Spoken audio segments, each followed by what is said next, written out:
So ito yung start-stop control using the lamp as our output. So in-encode natin to sa PLC simulator.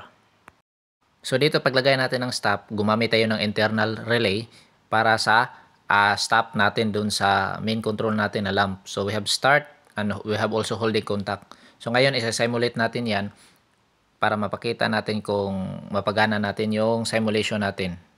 So dito binago natin yung holding contact natin na address. So mali kasi yung nalagay natin. Ngayon 00 yan. So it means yan yung holding contact natin sa output which is the lamp. So ngayon isa-simulate natin dito. So ituturo natin yung push button na stop at saka start na push button dyan. So press natin yung start. Yan, umilaw na. Tapos press natin yung stop.